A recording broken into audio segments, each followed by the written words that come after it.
Please welcome to the stage, Olu Burrell, President and Chief Executive Officer of Spoken For Solutions, LLC.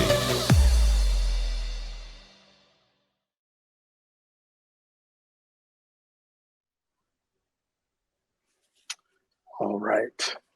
Hello and welcome, everyone. The anthropologist Margaret Mead was once asked by a student, what was the earliest detection of civilization within culture?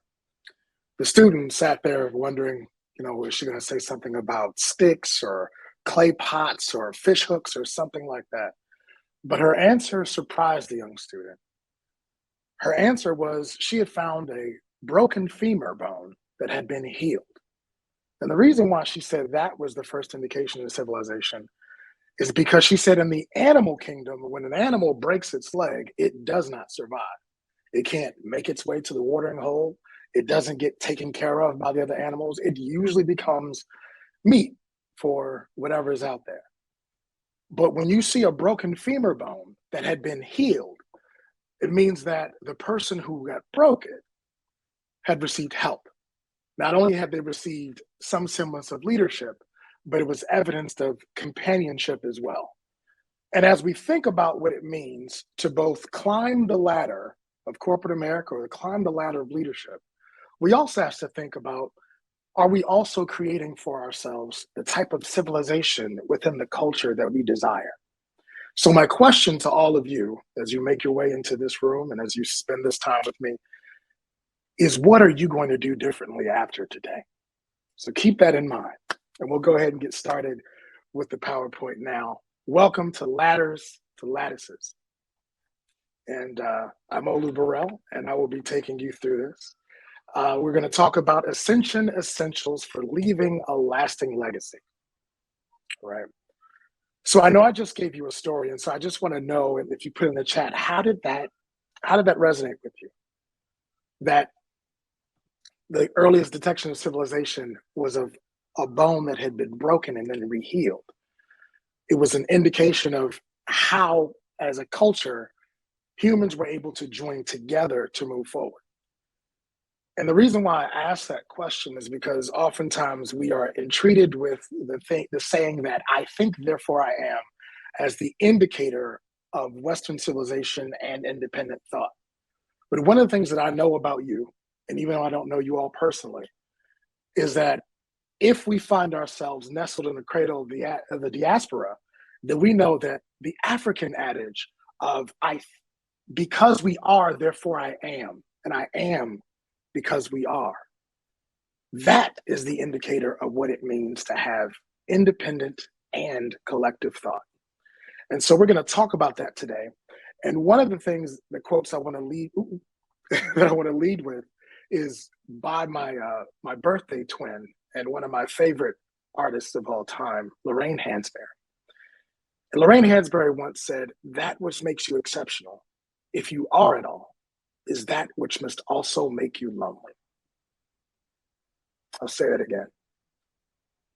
That which makes you exceptional, if you are at all, is that which must also make you lonely. How does that sit with you? And let me know what your reactions are to that. Because one of the things that I'm keenly aware of is that our sister Lorraine, she only had 35 years on this earth. But in that short time span, she gave us an inimitable gift in the raising in the sun. And she also had the wisdom and foresight to say, you know what? This exceptionality that we occupy, that we must, or as James Baldwin once said, it is the artist's responsibility to disturb the peace, otherwise chaos. That we understand how important it is for us to own that exceptionality and also what it costs. It costs us. I see somebody said powerfully on point. That I wanted to hit you out the gate. Because one of the things that I find that we're dealing with is, for a great many of us, we often find ourselves as the only, if not the youngest, in most of the spaces we find ourselves in. Can anyone attest to that?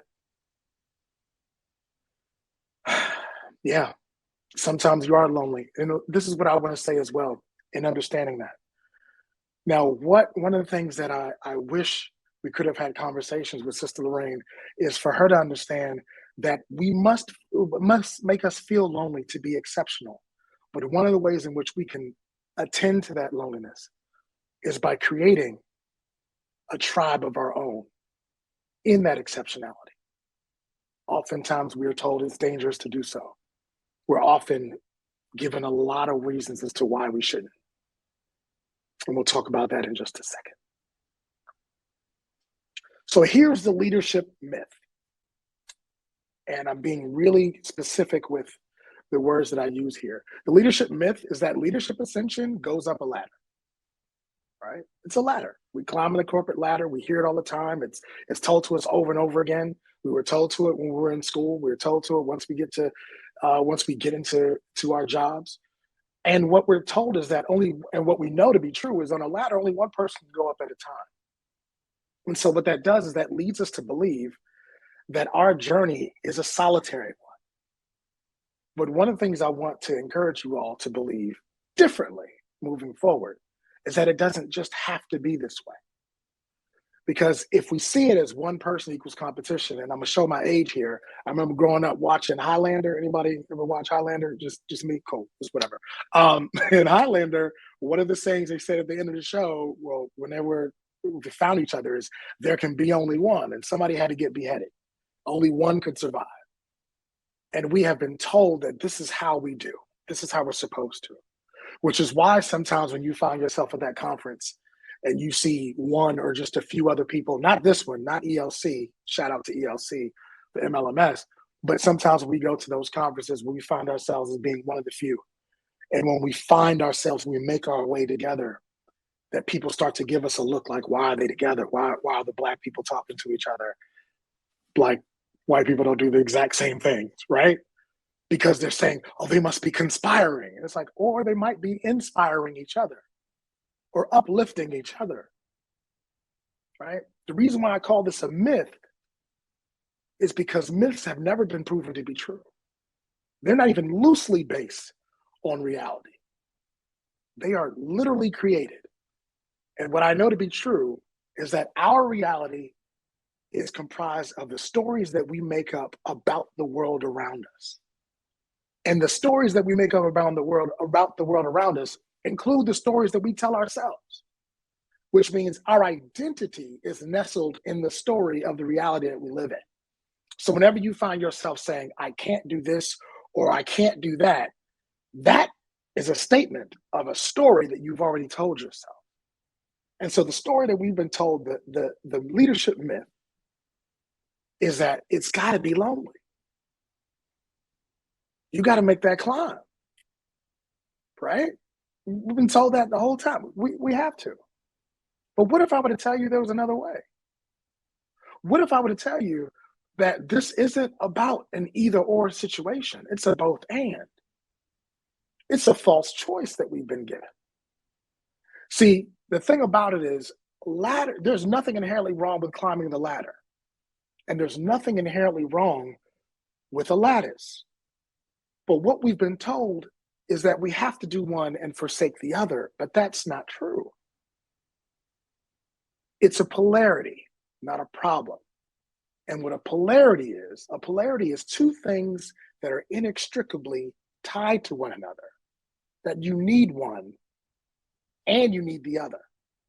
And to over rely on one to the detriment of the other means that you get the negative aspects of that one that you want. So if you over rely on the ladder to the detriment of lattice, you know what happens?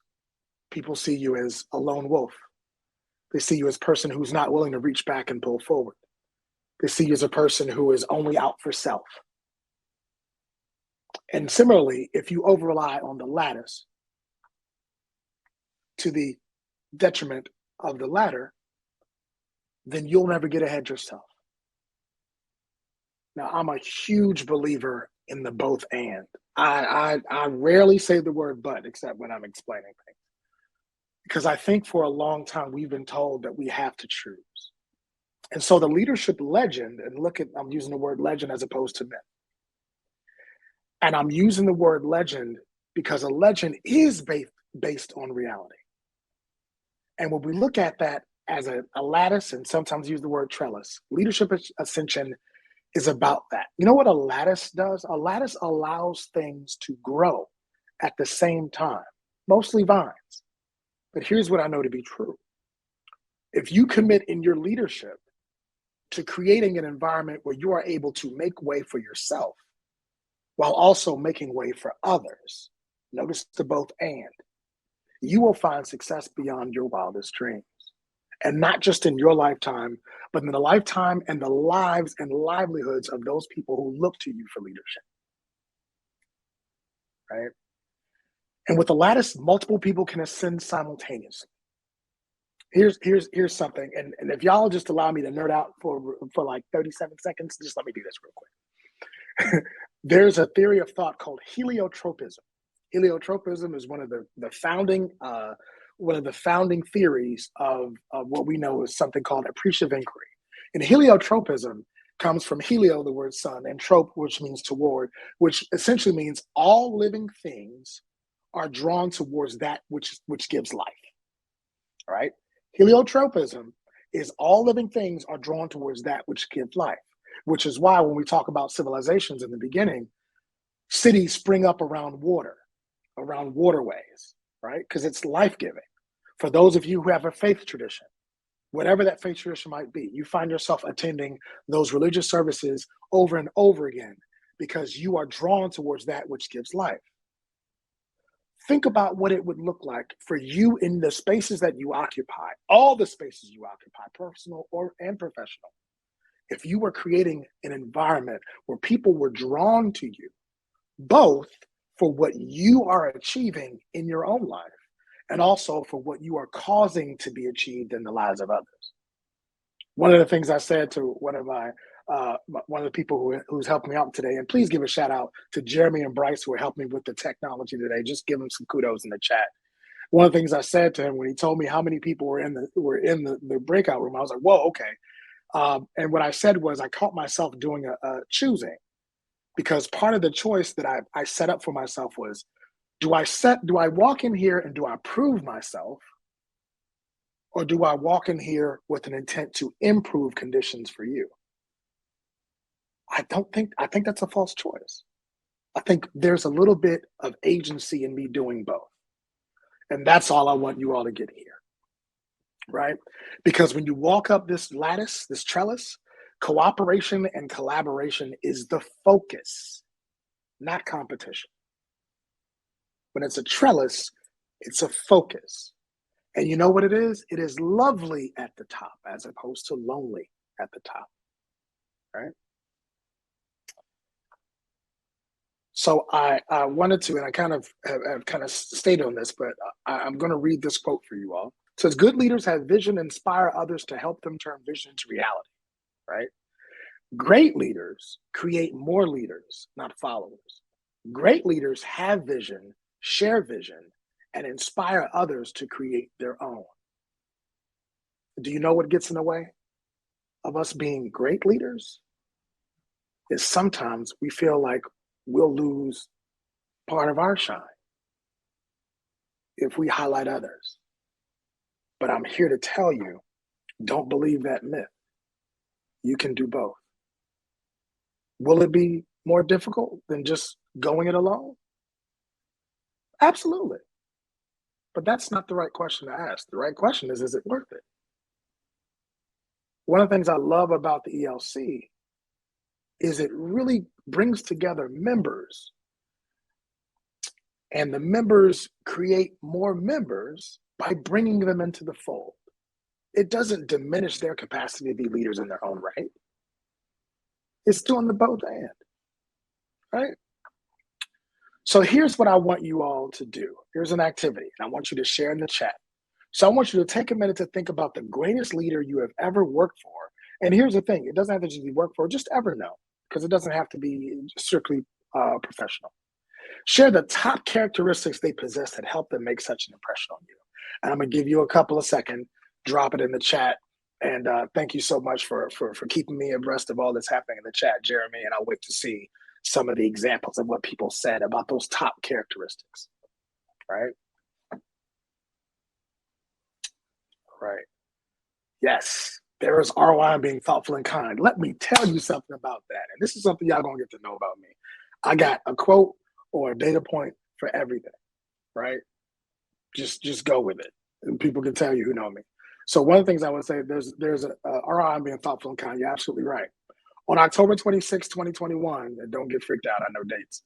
October 26, 2021, Harvard Business School published an article called What Companies Want Most from a CEO. You know what the number one leadership trait?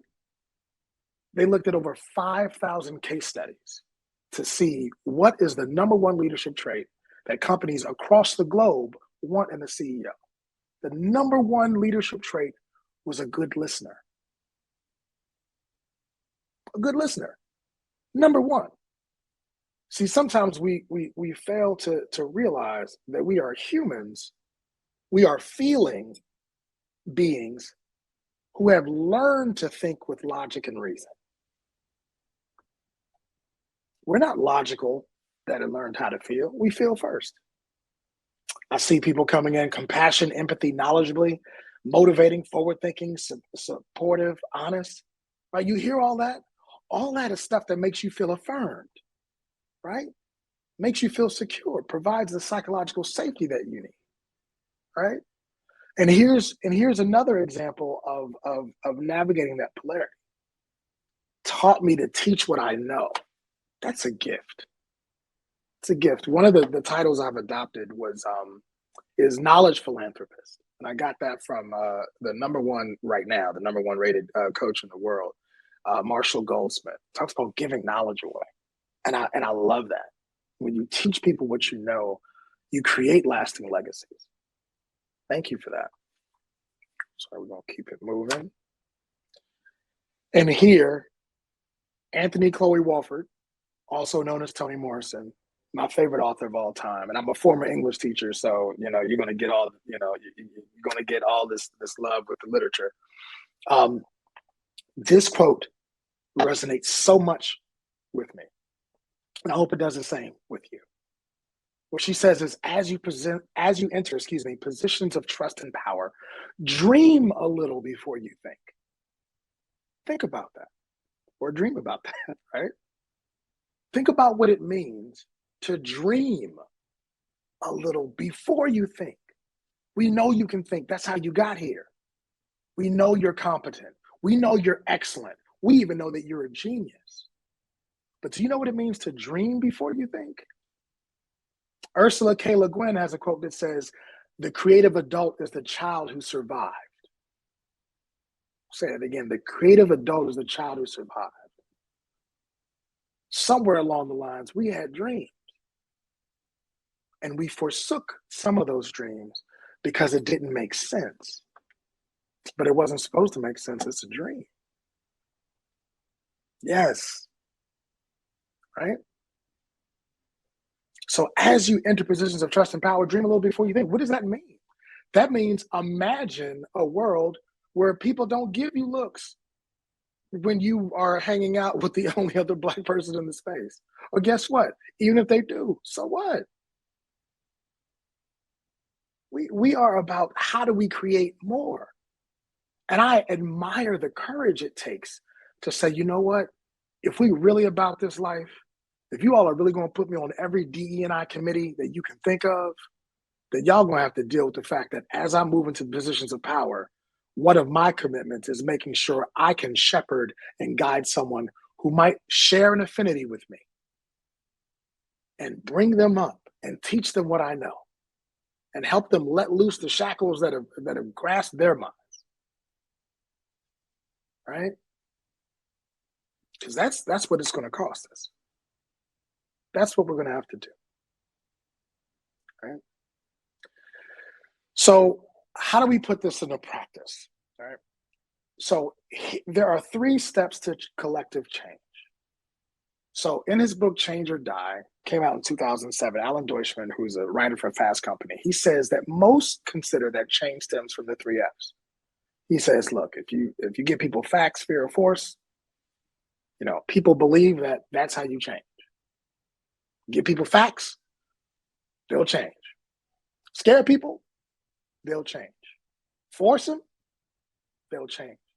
But studies show that none of those matter in the long term.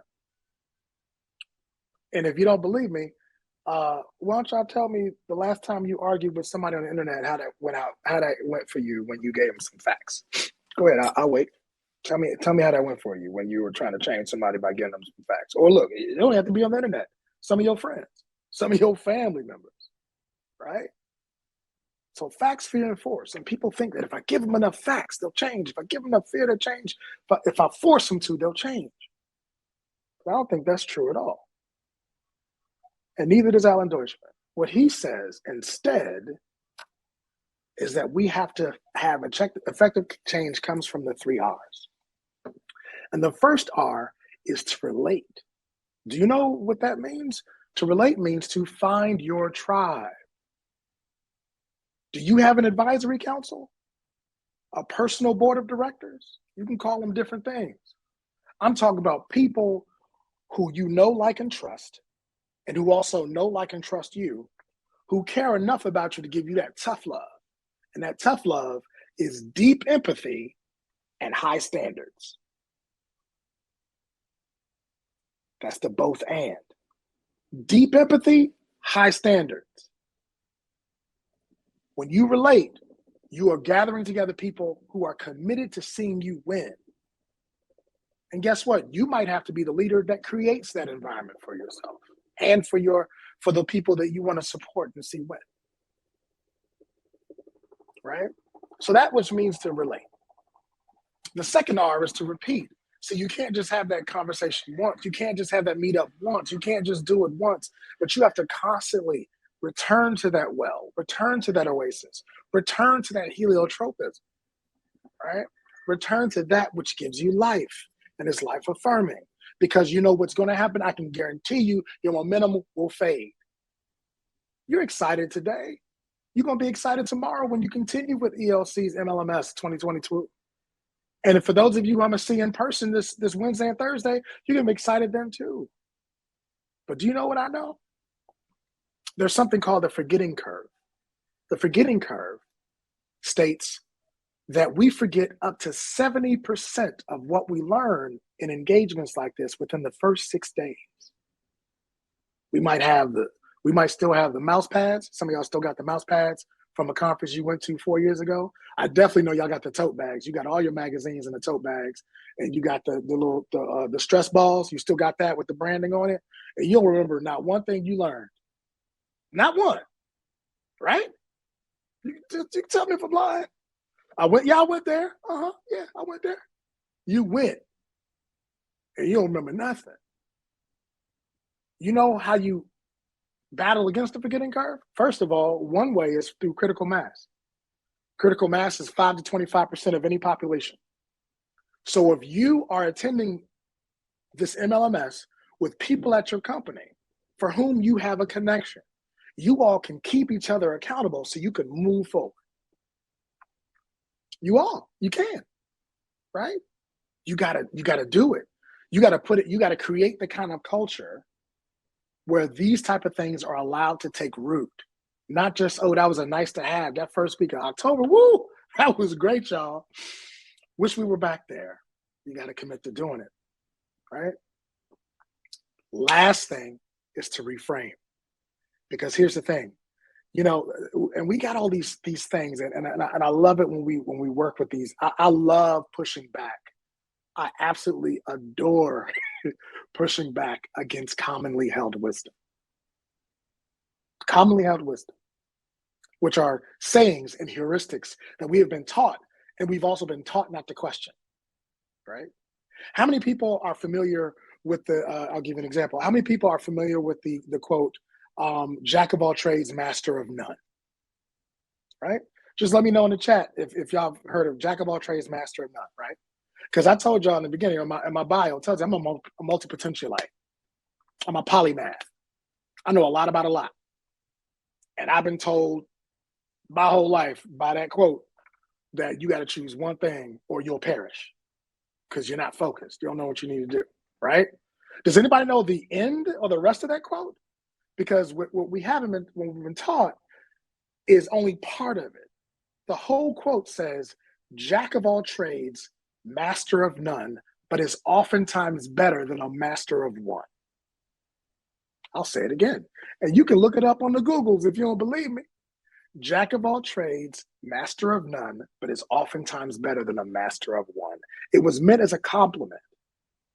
But people, in whatever intention they had, shortened it to make you feel like you couldn't do more than one thing. Like you couldn't look out for yourself and look out for others. That's not an either or, that's a both and. That's like choosing, okay, are you team inhale or team exhale? Which one? You got team inhale or team, which one? Which one, y'all? For real. Team inhale? All the team inhale, just say one, put a one in the chat. All team exhale, put two in the chat. All right. Just let me know which one of y'all is going to win in the end. Ridiculous, right? You know why it's ridiculous? Because you're not choosing it. It's choosing self and choosing others, ladders and lattices. So you reframe it. Like you take that quote and you say, oh, this quote was trying to tell me that I had to choose one thing. But now I realize the lesson here is how do I do both? And for those of you whose cognitive dissonance has been triggered by me saying that, let me say this. If you argue for your limitations, you get to keep them. Oh, somebody said both three. I appreciate. Yeah, y'all with me. I appreciate that. Absolutely. If you argue for your limitations, you get to keep them. Here's another quote. Like I told you, I got quotes for days. F. Scott Fitzgerald, who wrote The Great Gatsby, once said, "The test of a first-rate intelligence is the ability to wield two seemingly opposed things at the same time while retaining the ability to function. For example, one might think that things are hopeless and still be determined to make them not so." That's the whole quote. I'll say it again. The test of a first-rate intelligence is the ability to wield two seemingly opposed things at the same time while retaining the ability to function. For example, one must think that things are hopeless and still be determined to make them not so. So if you tell me, I don't think we can do both, I don't think it's possible, then I'm going to tell you that's a limitation. And if you're telling me that's your limitation, then just say that. But don't say it can't be done. Right? All right. Take up the offering. All right. Don't play no games. I'll put my Cash App in the chat so quick. I'm not going to do that. But yeah, I wanted to make sure we had some time for any Q&A that might came up. Thank you all so much. That's the end of the data of my presentation. But I really wanted to allow some space and to talk to my cousins, as my good friend and fellow presenter Shahara Downing said in her session just before mine. So any questions that you all might have, I'm happy to answer them for you at this time. Oh, appreciate y'all. Thank you. Thank you so much for the praise. I really do appreciate it. Thank you all for being attentive. And I got most stuff to say. So if y'all got questions, let me know. Yeah. And I appreciate also to take up the offering, because I am the son of a preacher. My father was a chaplain, so I get it honest. And yes, I'll take it there every time. Yeah.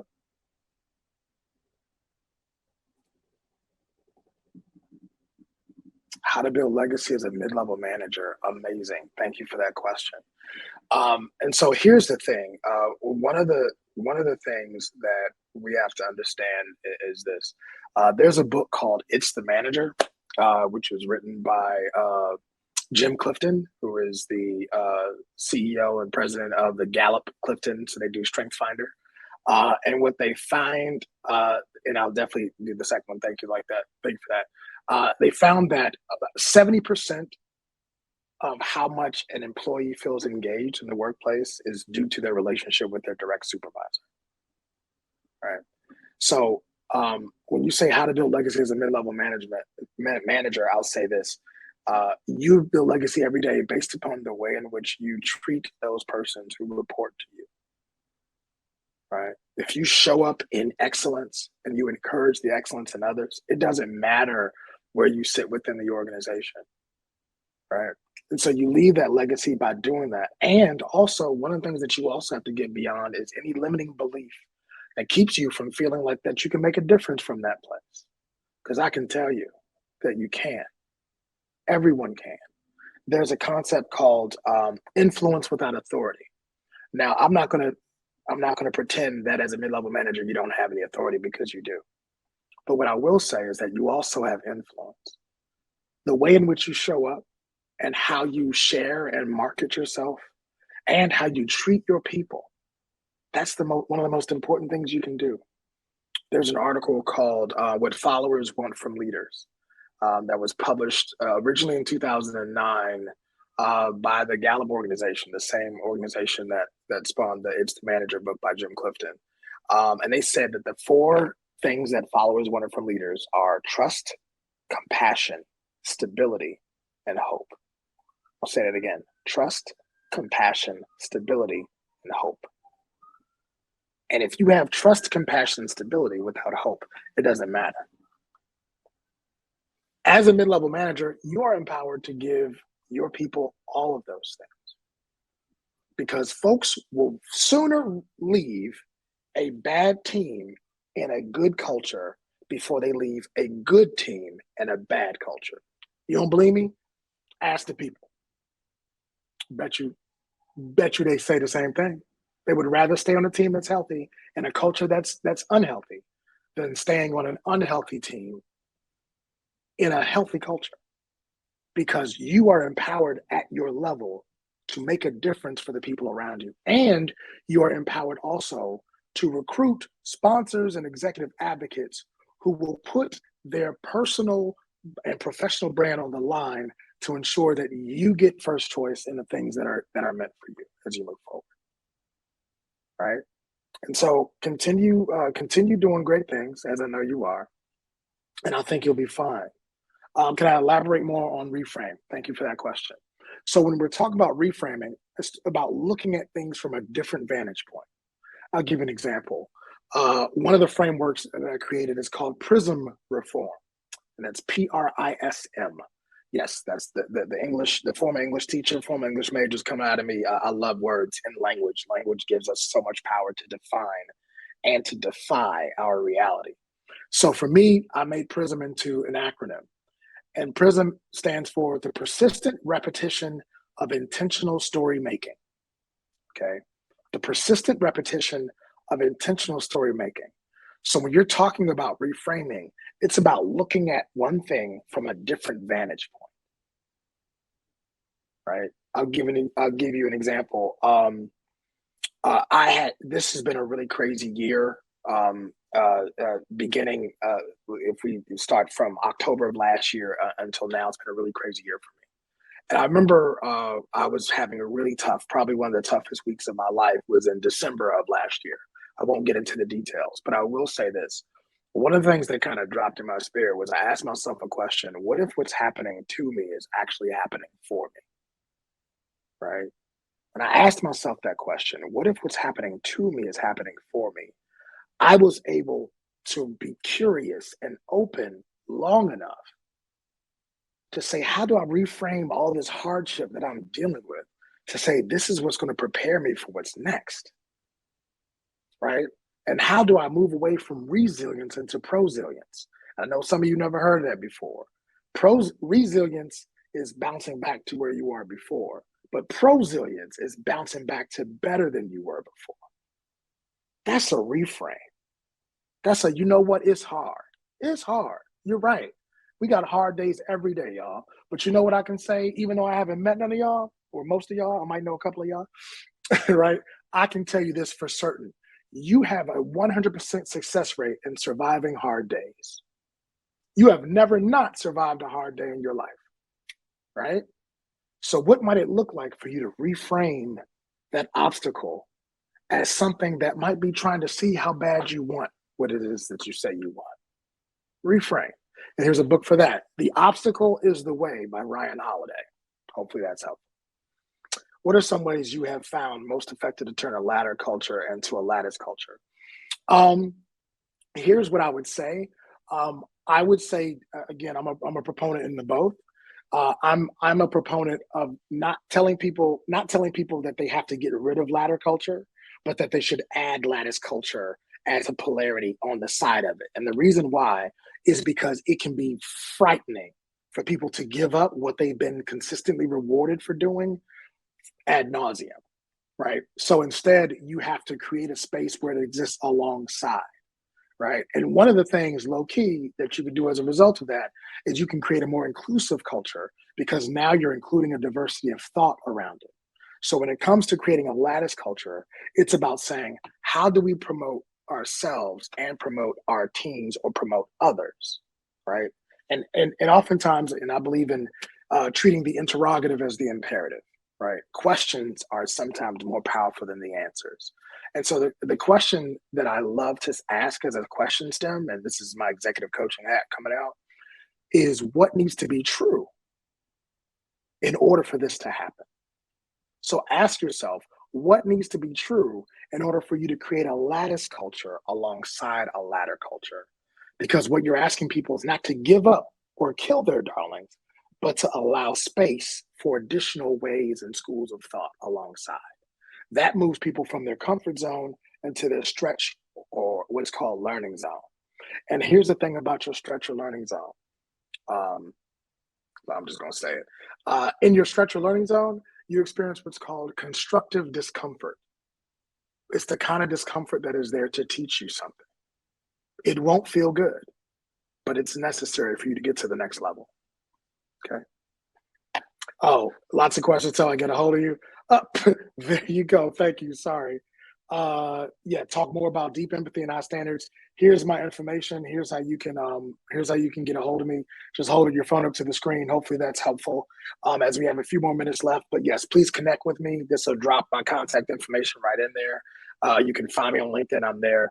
So I'll talk about the deep empathy and high standards. That's the equation of what's called tough love. So tough love is a combination of deep empathy and high standards, right? Think about it this way. Think about somebody in your life who was really, really, who you knew took no mess, but loved the mess out of you. You hear me? They took no mess and loved the mess out of you. You see that polarity, that both and, right? Typically, and I'm not saying just typically, it was probably someone who identified as a woman or a motherly figure. Might have been a mother, grandmother, aunt, somebody in the neighborhood, somebody like that. Could have been a teacher, right? Depending on their role in your life. They wouldn't let you get away with anything, but you had no doubt that they cared about you. That is the mode in which leadership can live and thrive, right? The mode in which leadership can live and thrive is when you are able to create the conditions where you can say to somebody, I care about you so much, I gotta hold you to this standard. Because here's the thing. Here's the either or thinking that we have to get away from. Either or thinking says, if I have high standards, I have to have shallow empathy because I can't hold you accountable and care about you. But that's not true. I just gave you an example of someone who did. And what happens is if we flip that, we'll say we can't have deep empathy and low standards because then people will walk all over you, right? If you have shallow empathy and high standards, people will experience you as rigid or cold. If you have deep empathy and low standards, people will take advantage of you. So the example is to go to the polar opposites, right? How do you hold high standards and deep empathy? You've had examples of that your whole life. What line is the best to cross between support and taking lead? Yes, radical candor. Yep, radical candor, Kim Scott. Yep, she worked for Larry Page at Google. Really, really fantastic book. She talks about that a lot. She talks about the difference between rock stars and superstars, which I don't have time to get into. What lies the best cross between supportive and taking the lead? Here's what I would say. Here's my rule of thumb.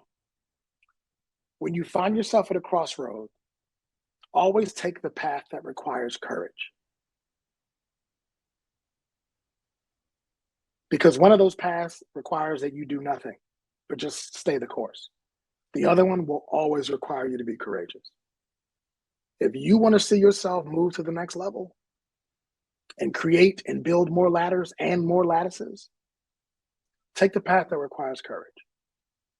I guarantee you it'll make all the difference. You ready to put on Fred Hammond?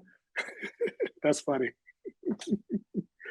My sister's married to his brother. That's funny. Oh, man. I don't see any other questions. All right. Well, thank you. I want to thank you all so much for being here today. Hopefully, I'll leave it up for a few more seconds. We have like one more minute before we close today. Thank you for the gift of your presence. Thank you for the gift of your feedback and your amening and all that other stuff. Unfortunately, I don't have my Cash App in this thing, but don't worry about it. If there's any way I can be a resource to you in the future, please feel free to reach out to me. If any way I can support you or your team or your organization, I'd appreciate it. And a major thanks to ELC for having me today.